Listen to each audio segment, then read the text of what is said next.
I have the rim tape on. Took a little bit of time. You just have to go all the way around, make sure you go over where you started. And you want to start where the nipple is, or a little bit before the nipple. Go all the way around, go over that. So there's 2 layers of tape over the nipple, then you're good. And then put tire on. Don't usually need tire irons for putting the first bead on. You just want to make sure that you have it on one side. You want to make sure that rotation is correct.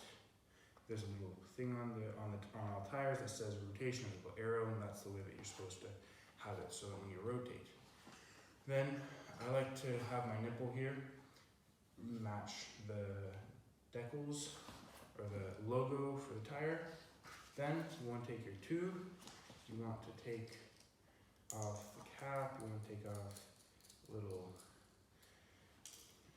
thing there. You want to blow a little bit of air in it so that it just initiates the size of it, and it also makes it a little easier to put on.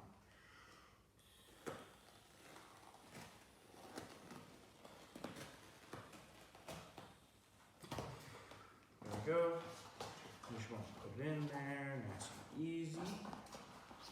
Nice and easy. You want to make sure that the nipple goes where the nipple is supposed to go. Then you put it in through your tape into the little hole there, like so. You want to put this on. I like to put this on just a little bit. Then you want to go around. You want to start. I like to start halfway in between where the nipple is and where the other side of that is. Then I like to start going around and end up on the other side of where I start.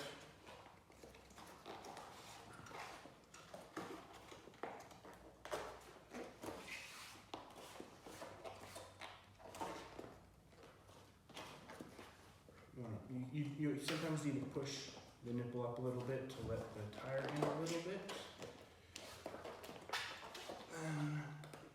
Just bring it around.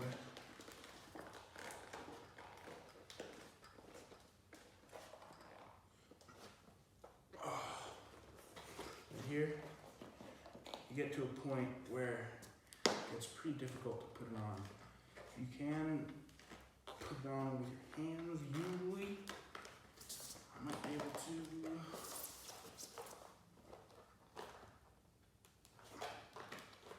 There we go. Got it on with my hands. Then all you want to do, pump it up. Make sure that the little thing here is all good. Then you are good. So now that you have got your tires and your tubes on, all you need to do now is get your cassette on, or for me a sprocket on single speed, and then you need to get rotors on, front and rear, but I'm only doing rear, so just copy what I do for the front. Then show you what to do. Okay, so what you want to do for your cassette, or if you're doing a single speed like me, what you want to do is you just want to take this, and it has a little thread here. You just want to put it on, thread her on, and what happens is that over time it tightens itself up nice and tight. And there are tools for tightening it up, but I don't need to tighten it up, just because you do tighten it up after time goes by, because you're pushing on it. If you're using a cassette, maybe I'll do another video about that. And then for the rotor, take your rotor, put her on here. Then you take your bolts. You want to screw them on one by one.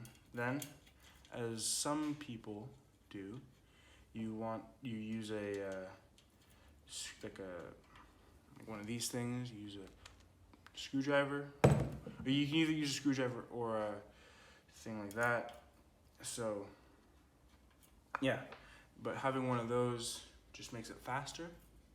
But if you but you always, at the end, you always need to make sure that they're tightened, like torqued correctly. Then you can put it on your bike. See you in a bit.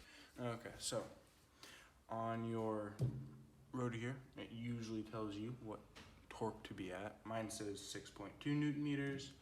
So then I want to go onto my thing here. It says go to 6.2. If you go there, you'll be good.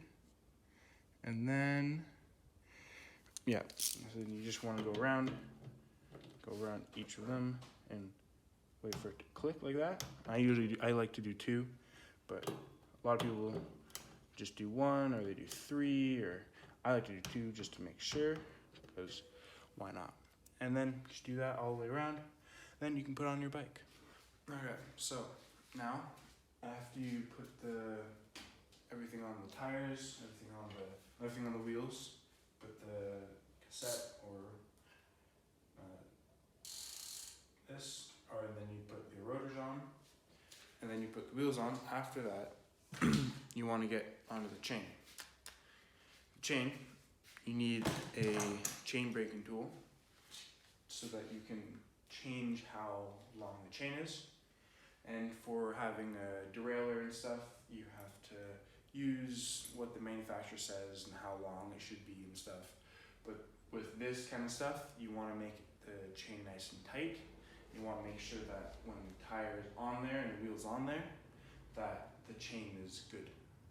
So what I like to do is I like to take the chain, put it on, then move around the rear wheel a little bit to see how long I should make the chain. Then I break the chain and then put the chain on. Okay, so with the chain, so you want to take your chain off. You want to make sure that it has like there's top and bottom, or there's a direction on it, or there usually isn't, but for a single speed one, there is a top and a bottom. As you can see there, there's a flatter and then a more rigid spot.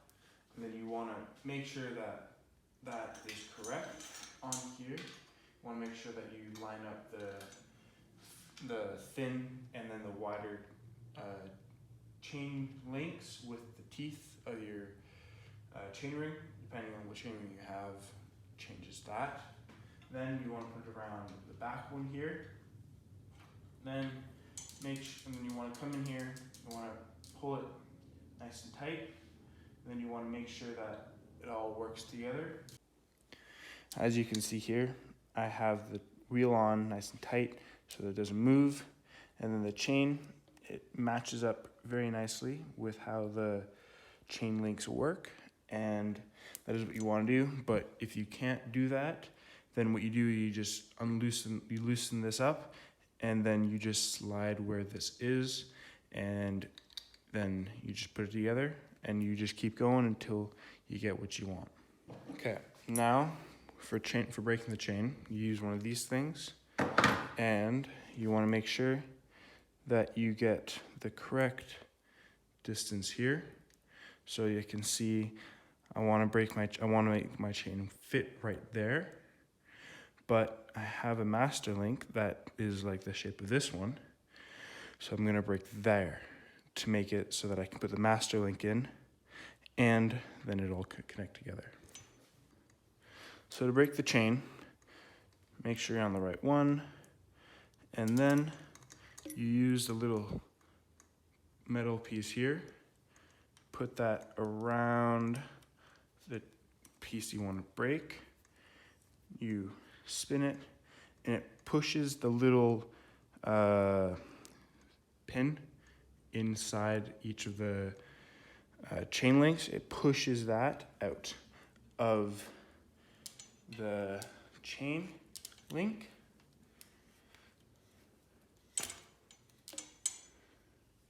You don't want to go all the way, you just want to go so that it is almost out. And I like to take it all the way off so that I can just take apart the chain. Maybe not, maybe go a little further.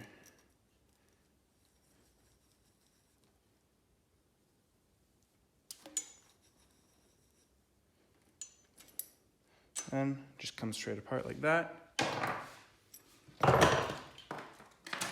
Then you use your master link, which looks like this. It goes together like that. And then you just put that on here. Make sure it's the right direction again. Put one side on there. Put the other side on like that. Then you just put it together. And I have a tool for this. It looks like this here. And what it does is just pushes it together. So here, if we go into here, and if we can make it go in, there you go. And you just go, and it just clicks together like that. Or what you can do is if you just spin it around like this and bring it onto the top here so that the master link is there, you can just push pretty hard that way, hit that, and it'll connect together. And after you get your chain link together, your chain together, what you can do is you can make sure that it is very nice. Just loosen it up a little bit, pull it nice and tight, and then you just want to tighten up the bolt on the back here, like that, and it should be nice and tight. Maybe a little tighter than that. I haven't pulled it all the way, but if you want to make it nice and tight, just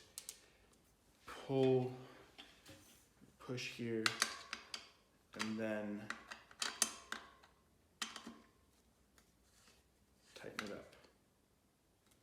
There you go. That should be good. Okay, so the next part to any bike is your pedals here. Every pedal has a little left and right. This one, you might be able to see it there. It has a little R there. Sometimes it's on the side of this thing here, but there is a left and a right. You also want to make sure that you know the threads. So on the one side, the threads go the correct way, and then on the other side, the threads go the opposite way.